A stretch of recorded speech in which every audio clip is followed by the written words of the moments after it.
ہم نور چشم کو حاصل کرنے کی غرض سے بہت سا مال بھی لائے ہیں۔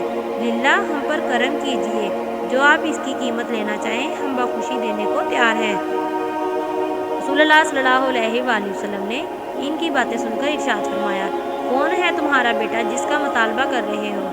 عرض کی، آپ کا غلام زید بن حارثہ رضی اللہ تعالیٰ عنہ۔ آپ نے فرمایا، کیا میں تمہیں ایک ایسی تجویز نہ دوں جو فدیہ سے کہیں بہتر ہو؟ دونوں نے تعجب سے پوچھا کہ وہ کیا؟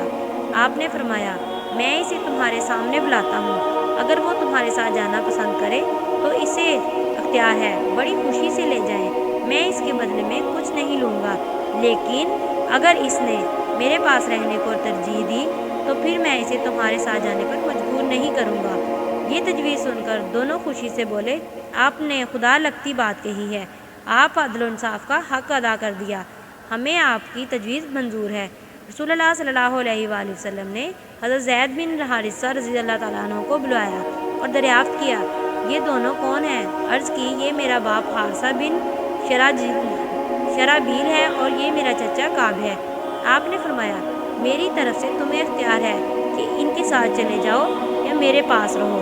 حضرت زید بن حارثہ رضی اللہ تعالیٰ عنہ نے یہ فرمان سنتے ہی بغیر کسی تردد کے عرض کی، حضور میں تو آپ کے ساتھ ہی رہوں گا۔ باپ نے بیٹے کے منہ سے یہ کلمات سنے تو کہا، زید، بڑے افسوس کی بات ہے، کیا تو اپنے ماں باپ پر غلامی کو ترجیح دیتا ہے؟ زید نے کہا، ابا جان، میں نے یہاں حضور صلی اللہ علیہ وآلہ وسلم کے جن اوصاف حمیدہ کا مشاہدہ کیا ہے اور جس طرح آپ مشفقانہ انداز میں میرے ساتھ پیش آتے ہیں، میں ان سے بہت زیادہ متاثر ہوا ہوں، لہٰذا میں انہیں چھوڑ کر کہیں نہیں جا سکتا۔ جب رسول اللہ صلی اللہ علیہ وآلہ وسلم نے زید بن حارثہ رضی اللہ تعالیٰ عنہ کا یہ انداز دیکھا اور اس کی طرف سے والہانہ محبت کے مظاہرے کا مشاہدہ کیا تو آپ بہت خوش ہوئے اور جلدی سے اٹھے، اس کا ہاتھ پکڑا، سیدھے بیت اللہ تشریف لے گئے۔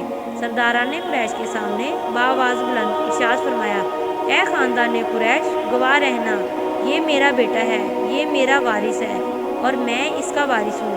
یہ اعلان سن کر حضرت زید بن حارثہ رضی اللہ تعالیٰ عنہ کے چچا اور باپ حیران بھی ہوئے اور خوش بھی۔ بہرحال یہ خوش آئند اعلان سن کر شاداں و فرحاں اپنے گھر روانہ ہو گئے۔ اس دن سے زید بن حارثہ رضی اللہ تعالیٰ عنہ زید بن محمد رضی اللہ تعالیٰ عنہ کے نام سے پکارے جانے لگے۔ حضرت صلی اللہ علیہ وآلہ وسلم اعلان نبوت کے بعد حضرت زید بن حارثہ رضی اللہ تعالیٰ عنہ کو زید بن محمد رضی اللہ تعالیٰ عنہ کے نام سے پکارا جاتا رہا، یہاں تک کہ قرآن مجید میں اللہ تعالیٰ کا یہ حکم نازل ہوا ہے کہ اس حکم خداوندی کے نزول کے بعد آپ کو زید بن حارثہ رضی اللہ تعالیٰ کے نام سے پکارا جانے لگا۔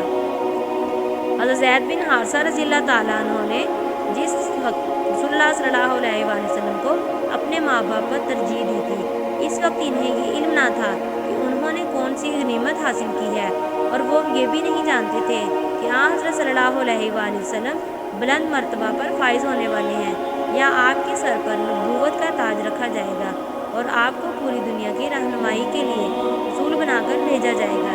انہیں یہ کبھی خیال تک نہ تھا کہ ایک دن ایسا آنے والا ہے جس میں آسمانی حکومت روئے زمین پر قائم ہوگی اور خطۂ ارض کو عدل و انصاف اور امن و سکون کا گہوارہ بنا دے گی، اور انہیں اس عظیم سلطنت کے عالیشان محل کی پہلی اینٹ بننے کا شرف حاصل ہوگا۔ بلا شبہ یہ اللہ تعالیٰ کا کرم ہے، وہ جسے چاہے عطا کرتا ہے اور اللہ بڑا ہی فضل و شرف والا ہے۔ حبیب کبریہ رضی اللہ تعالیٰ عنہ کو اپنے ماں باپ پر ترجیح دینے کے واقعہ پر ابھی چند سال ہی گزرے تھے کہ اللہ تعالیٰ نے اپنے پیارے نبی کو توحید خالص اور توحید دین حق کا پیغام دینے کے لیے رسالت کے عظیم منصب پر فائز کر دیا۔ زید بن حارثہ رضی اللہ تعالیٰ عنہ وہ خوش نصیب انسان ہے جو سب سے پہلے آپ پر ایمان لائے، بلا اس سے بڑھ کر کے کوئی شرف انسانی ہو سکتا ہے جس کے حصول کے لیے بڑھ چڑھ کر کوشش کی جائے۔ حضرت زید بن حارثہ رضی اللہ تعالیٰ عنہ کو رازدان رسول اللہ صلی اللہ علیہ وآلہ وسلم اور سپہ سالار لشکر اسلام بننے کا اعزاز حاصل ہوا، اور مدینہ منورہ میں حضور صلی اللہ علیہ وآلہ وسلم کی نیابت کا عظیم شرف بھی اس کے حصے میں آیا۔ آپ صلی اللہ علیہ وآلہ وسلم ایک غزوہ میں شرکت کے لیے باہر تشریف لے گئے۔ جس طرح حضرت زید بن حارثہ رضی اللہ تعالیٰ عنہ نے نبی اکرم صلی اللہ علیہ وآلہ وسلم کے ساتھ والوانہ محبت کا مظاہرہ کیا، اسی طرح آپ کی ان سے شفقت بھرے انداز سے پیش آئے اور انہیں اپنے خاندان کا ایک فرد بنا لیا۔ کسی مشن کے لیے حضرت زید رضی اللہ تعالیٰ عنہ روانہ ہوتے تو آپ ان کے لیے دعا کرتے، جب اس مشن سے واپس لوٹتے تو آپ کو دلی مسرت ہونے کا اظہار کرتے۔ ام المومنین حضرت عائشہ صدیقہ رضی اللہ تعالیٰ عنہ حضرت زید بن حارثہ رضی اللہ تعالیٰ عنہ کو کہ رسول اللہ صلی اللہ علیہ وآلہ وسلم کے ساتھ ایک ملاقات کا منظر بیان کرتے ہوئے فرماتی ہیں کہ ایک دفعہ کا ذکر ہے کہ زید بن حارثہ رضی اللہ تعالیٰ عنہ ایک سفر سے واپس مدینہ منورہ آئے۔ رسول اکرم صلی اللہ علیہ وآلہ وسلم میرے گھر تشریف فرما تھے۔ اس نے دروازے پر دستک دی، آپ جلدی سے دروازہ کھولنے کے لیے اٹھے، دروازہ کھولا تو سامنے زید بن حارثہ کو کھڑے پایا۔ آپ کی خوشی کی کوئی انتہا نہ تھی، انہیں گلے لگایا، ماتھا چوما۔ باخدا میں نے پوری زندگی اس طرح کسی صحابی کو خوش آمدید کہتے ہوئے نہیں دیکھا۔ اس لیے حضرت زید بن حارثہ رضی اللہ تعالیٰ عنہ مسلمانوں میں حبیب رسول اللہ صلی اللہ علیہ وآلہ وسلم کے نام سے معروف تھے، اور صحابہ رضی اللہ تعالیٰ عنہ نے زید رضی اللہ تعالیٰ عنہ کے بیٹے کو فرزند حبیب اللہ صلی اللہ علیہ وآلہ وسلم کا نام دے رکھا تھا۔ 8 ہجری میں اللہ تعالیٰ نے اپنی حکمت والغہ سے چاہا کہ رسول اللہ صلی اللہ علیہ وآلہ وسلم کو اپنے ایک جانثار اور اولاد کی طرح پیارے صحابی کی جدائی پر مبتلا کرے۔ ہوا یہ کہ حضرت صلی اللہ علیہ وآلہ وسلم نے حارث بن عمیر رضی اللہ تعالیٰ عنہ کو ایک خط دے کر شاہ بصری کی طرف روانہ کیا تاکہ اسے اسلام کی طرف دعوت دی جائے۔ جب حضرت حارث بن عمیر یہ خط لے کر اردن کی مشرقی جانب مقام موتا پہنچے تو وہاں امیر فسانہ شرحبیل بن عمرو آپ کے سامنے آیا اور انہیں گرفتار کر کے قتل کر دیا۔ یہ اندھوکناک خبر جب رسول اللہ صلی اللہ علیہ وآلہ وسلم کے پاس پہنچی تو آپ کو بہت صدمہ ہوا۔ 3000 مجاہدین پر مشتمل لشکر جنگ موتا کے لیے روانہ کیا اور اس لشکر کو سپہ سالار حضرت زید بن حارثہ رضی اللہ تعالیٰ عنہ کو مقرر کیا۔ ارشاد فرمایا کہ اگر زید رضی اللہ تعالیٰ عنہ شہید ہو جائے تو جعفر بن ابی طالب رضی اللہ تعالیٰ عنہ کو لشکر کی قیادت سونپ دی جائے، اور اگر جعفر شہید ہو جائے تو عبداللہ بن رواحہ رضی اللہ تعالیٰ عنہ کو قائد لشکر بنا دیا جائے، اور اگر اسے بھی شہید کر دیا جائے تو پھر مجاہدین اسلام اپنے میں سے جسے بہتر سمجھے اپنا قائد بنا لے۔ لشکر اسلام اللہ کا نام لے کر روانہ ہوا اور اردن کی مشرقی جانب مان مقام پر پہنچا تو شاہ روم 1 لاکھ فوج لے کر مقابلے میں اترا، اور اس کے ساتھ مشرقین عرب میں سے 1 لاکھ افراد شامل ہو گئے، اور یہ لشکر غم ٹھوک کر مسلمانوں کے بالمقابل کھڑا ہوا۔ مسلمان مان مقام پر 2 راتیں آپس میں مسلسل مشورے اور جنگی نقطۂ نگاہ سے منصوبہ بندی کرتے رہے۔ ایک مجاہد نے رائے دی کہ ہمیں دشمن کی تعداد کے متعلق رسول اللہ صلی اللہ علیہ وآلہ وسلم کو بذریعہ خط اطلاع دینی چاہیے اور آپ کے حکم کا انتظار کرنا چاہیے۔ دوسرے نے کہا، اللہ کی قسم، نہ تو ہم تعداد کے بل بوتے پر لڑتے ہیں اور نہ ہی قوت اور کثرت کی بنا پر، ہم تو صرف اس دین متعین کی حفاظت کے لیے برسے پکار ہیں۔ میرے ساتھیوں، جو مقصد لے کر میدان جنگ کی طرف نکلے ہمیشہ اسے پیش نظر رکھو۔ اللہ تعالیٰ نے 2 انعامات میں سے ایک کی تمہیں ضمانت دی ہے، یا فتح نصیب ہوگی یا پھر جام شہادت نوش کرو گے۔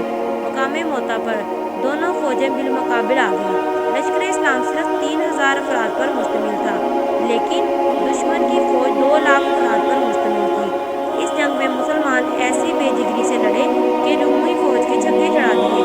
دشمنوں کے دلوں پر لشکر اسلام کی دھاک بیٹھ گئی۔ رسول اللہ صلی اللہ علیہ وآلہ وسلم کے عطا کردہ جھنڈے کی حفاظت کے لیے سپہ سالار حضرت زید بن حارثہ رضی اللہ تعالیٰ عنہ نے ایسی جوان مردی کے ساتھ جنگ لڑی کہ جنگی کارناموں کی تاریخ میں اس کی مثال نہیں ملتی۔ بالآخر دشمن کے نیزوں نے آپ کے جسم کو چھلنی کر دیا اور آپ شہید ہو گئے۔ ان کے بعد جھنڈا حضرت جعفر بن ابی طالب نے تھام لیا اور اس کی حفاظت کے لیے بڑی جعفرانی سے دشمن کے مقابلے میں نبرد آزما رہے، یہاں تک کہ جام شہادت نوش کیا۔ ان کے شہید ہونے جانے کے بعد حضرت عبداللہ بن رواحہ رضی اللہ تعالیٰ عنہ نے آگے بڑھ کر جھنڈا تھام لیا اور ایسی بہادری سے دشمن کا مقابلہ کیا کہ دیکھنے والے ششدر رہ گئے، لیکن بالآخر لڑتے لڑتے اللہ کو پیارے ہو گئے۔ ان کے بعد حضرت خالد بن ولید رضی اللہ تعالیٰ عنہ کو سپہ سالار منتخب کیا گیا۔ ابھی آپ نئے ہلکا بگوش اسلام ہوئے تھے، لیکن آپ نے اپنے تجربات کی بنا پر ایسی جنگی تدبیر اختیار کی کہ لشکر اسلام کو ہزیمت سے بچا لیا۔ جب جنگ موتا کی خبر رسول اللہ صلی اللہ علیہ وآلہ وسلم کو پہنچی اور لشکر اسلام کے 3 سپہ سالاروں کی شہادت کا علم ہوا تو آپ اتنے غمگین ہوئے کہ اس سے پہلے کبھی آپ کو اس طرح حالت غم میں نہیں دیکھا گیا، اور آپ خبر سنتے ہی فوری طور پر تعزیت کے لیے ان کے اہل خانہ کے پاس گئے۔ جب آپ حضرت زید بن حارثہ رضی اللہ تعالیٰ عنہ کے گھر پہنچے تو ان کی چھوٹی بیٹی آپ سے چمٹ کر زار و قطار رونے لگی۔ رسول اللہ صلی اللہ علیہ وآلہ وسلم بھی آپ دیدہ ہو گئے۔ یہ منظر دیکھ کر حضرت سعد بن عبادہ رضی اللہ تعالیٰ عنہ نے پوچھا، یا رسول اللہ صلی اللہ علیہ وآلہ وسلم، کیا آپ بھی رو رہے ہیں؟ آپ صلی اللہ علیہ وآلہ وسلم نے ارشاد فرمایا، یہ ایک حبیب کا اپنے حبیب کے غم میں رونا ہے۔ جزاک اللہ۔